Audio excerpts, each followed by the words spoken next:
Benjamin Franklin once said that only two things in life are certain: death and taxes. One thing that's not certain though is the tax code. In fact, it changes all the time. And I am so excited about the fact that the IRS has just released all of their updated numbers for 2025. Finding all of this information in one place though can be a little tricky. In this video, we're gonna load you up. We're gonna cover the new marginal tax brackets and contribution limits for retirement accounts. Don't worry, we'll get into what all that means as we go through it. Two quick notes before we start. First, we're not going to go too much in depth on how some of these concepts like marginal rates and deductions actually work. If you do need that info, make sure to check out this video right after this one. But do not click off of this video yet. Everything we're going to cover in this video is in our 2025 tax guide at moneyguide.com/resources. So if you're wanting all of this information in one place, be sure to check it out. All right,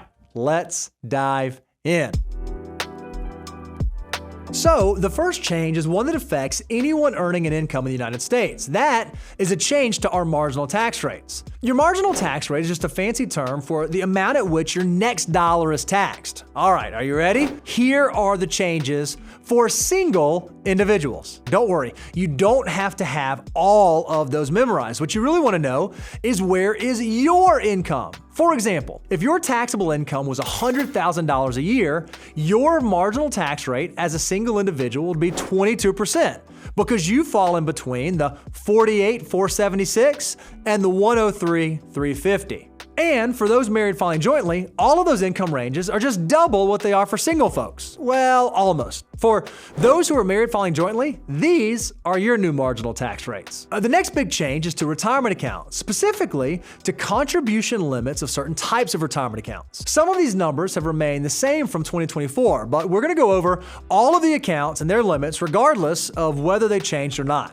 The accounts we're going to cover are traditional and Roth IRAs, HSAs, employer-sponsored retirement plans, that's like your 401k, 403b, 457, simple IRAs, and SEP IRAs. One important note, in this video, we're only going to focus on what's called the standard contribution limit. With the exception of SEP IRAs, all of these accounts have what are called catch-up contributions for those that are over 50 years of age. And again, all of this is inside of our tax guide. So traditional and Roth IRA contribution limit for 2025, $7,000 annually. For HSAs, it's $4,300 if you're single and $8,550 if you're covered under a family plan. For 401ks and other employer-sponsored retirement plans, the contribution limit is $23,500 and the simple IRA contribution limit is $16,500. Now, if that wasn't complicated enough, employer-sponsored retirement plans and simple IRAs also have introduced something called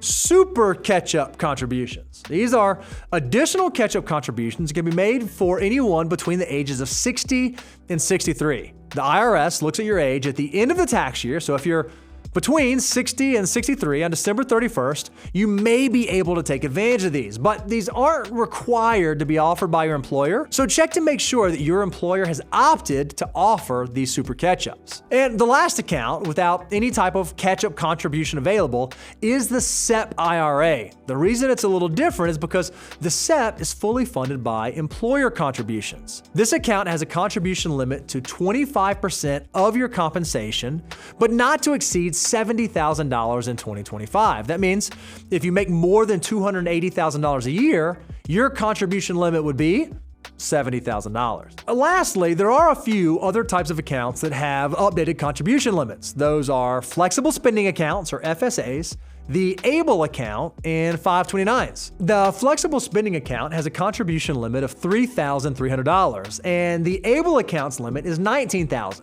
The 529 also has a contribution limit of $19,000. Sort of. You see, 529s are a little bit different. The contribution limit isn't quite a limit, but rather it's the amount that you can contribute annually without having to file a gift tax return. So while you can contribute more, you may have to file a gift tax return if you do so. I know we just covered a lot, but again, all of this information and more can be found in our 2025 tax guide at moneyguide.com/resources.